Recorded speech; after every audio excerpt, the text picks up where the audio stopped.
back to Network Africa. A recent survey carried out by Washington-based Pew Center shows that most people in 3 African countries have an optimistic outlook despite continuing anger at corruption and economic woes. According to the report, South Africans, Nigerians and Kenyans all believe that the next generation will enjoy better health care and education. The Pew report found out that more than 3/4 say that young people who want a good life should stay in their countries rather than emigrate. About 70% of South Africans and Nigerians say their economies are in bad shape, along with just over half of Kenyans. Large majorities in all 3 countries also admit unemployment is a big problem. But despite all this, most believe that the economic outlook would improve in the next year.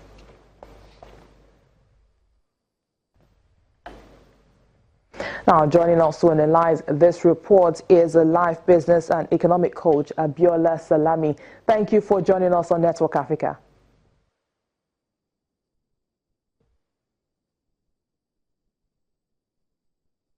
Well, thank you, Abiola, for joining us on the program.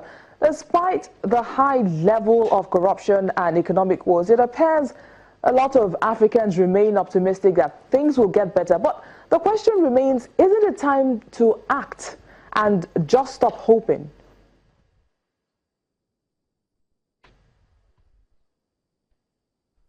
We hope to establish connections with Abiola, but in the meantime, no country, no matter how resourceful or powerful, is immune from the impacts of climate change, and that's the United Nations Secretary General Ban Ki-moon's warning to political leaders. Mr. Ban was speaking to journalists today at the ongoing United Nations Climate Conference in reaction to Mr. Trump's election in America. He asked political leaders to take climate issues seriously to prevent catastrophe for the future generation.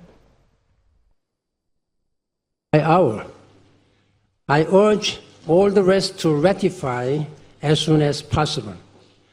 We have much to gain by acting now. I strongly urge all countries to increase the level of ambition in their national climate plans over the next 2 years. We don't have a plan B because there is no planet B. We have to work very hard, very seriously and urgently. This is what I'm telling you, not as only Secretary General, but as one of the citizens of this world. I think you and I and all of us as a common moral responsibility. And I'm asking political leaders, they should have strong political responsibility and moral responsibility. Their mandate may be limited, 4 years, 8 years, or 10 years, but our planet Earth, our world is eternal. We have to go on. So we have to address this climate change agreement. Abiola Salami is back on the line to analyze this Pew report on some African countries. Abiola, thank you for your time. Thank you very much. Now, despite the high level of corruption and economic woes, it appears a lot of Africans are still optimistic that things will get better. But what we're trying to know is it a time to go beyond just hoping and act? Okay. Thank you. Now, the first thing to know is that optimism in itself, it's a very bad thing. It shouldn't be discouraged because the way to go with the recession, with the corruption, with the galloping value of dollars right now, is for people to be courageous. That is number one. But courage in itself is not just about the absence of fear, but about the will to do something in spite of the fear. So it's time to start to do things. And one of the things that we should start to do as Africans now is to start seeking other ways of making money. By other ways, I mean other legal means. It's time for Africans to start opening up our minds into seeking alternative means of income. It's time to start to do something. Optimism is good. It's good to be courageous, but we need to start to do something with that courage. Not just about wishing and praying and hoping that things will get better. It's good to hope and wish, but it's time to start to do something to move our future forward. Oh, Abiola, a part of that report, which I believe you studied, says Nigerians and even some other Africans believe that the next generation will enjoy better health care and education. Do you think we're really on the path of improvement? Well, the truth is, if we look at what leadership is doing right now, if the hope we have is what leadership is doing right now, I don't necessarily think that leadership is in that direction. I don't think leadership is investing much in education and healthcare right now.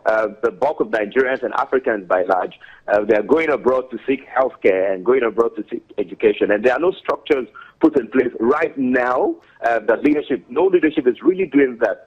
What we are hearing, is more of some achievement in the agricultural sector, so not in education and healthcare. So perhaps those wishing and hoping that the next generation will enjoy education, quality education and quality health, is maybe the individuals who are trying and attempting to get into that sector to develop them. And if we really hope and if we really want the next generation to enjoy quality education, and we don't want the next young people to be going abroad for education, then it's time for government and also as individuals, because it's not just about the government. It's time for the government as well as private individuals to concentrate on those sectors and not just wishing and hoping that things will get better in the future without doing anything right now. Now let's take a look at the parts where young Africans who want good life are advised to stay in their countries rather than emigrate. Of course, we know that many may not agree with this, but do you see that as part of solutions to some of the continent's challenges? Okay, if I understand you well, you're asking if encouraging people to stay in their country will solve the problem of the continent or of our country as Nigeria, as Africa, as a continent. Is that what you just said? Yes, please. Okay. Now, while it is good to encourage young people to stay back so that they can develop the country, I would imagine that anyone advising young people to stay back should also talk about opportunities and amenities to provide as something to encourage young people to stay back. It is true that if you go abroad, if you go elsewhere, you're at best second-class citizen. That's even if you become a citizen at the end of the day. So it is about looking at not just encouraging young people to stay back, but also putting structures and amenities in place to help and motivate these young people to stay back. Young people are energetic. Young people, they need a good lease of life. They want to live a better life. And if they are not seeing anything around to keep them, they want to go away. So what are we really doing as a nation? What are we really doing to provide the necessary facilities? You talked about healthcare the other time. Education is another thing. What are the facilities we are putting in place to retain our talent, to retain our young people, to build our continent? Well, Abiola, what about the young people themselves? Don't you think they have any role to play in this? Okay, fantastic. Now, I'm one that believes that the responsibility for development in our continent and our country in particular doesn't rest in the hands of the government alone. It's about when the government and the citizens, when we come together to contribute, that is when we can move our nation forward. While we've talked about the activity of the government, it's also time for young people, to start taking personal responsibility. I say personal responsibility for their own success and their own development. Personal responsibility, not putting the blame on the government alone, not expecting the government to fix all their problems. It's just time to take personal responsibility. So young people should start developing their talents and developing their skills. Young people should think less of what the country does for them and think more of what they can do as individuals to contribute to the bottom line of the country and to contribute to their own private bottom line as well. Because with the encouragement of young people staying back, it just leads to violence. We have more crime in the streets without people being engaged in doing something. And I believe that young people can get out there and find something meaningful to do for themselves. Life business and executive coach Abiola Salami, thank you for your time.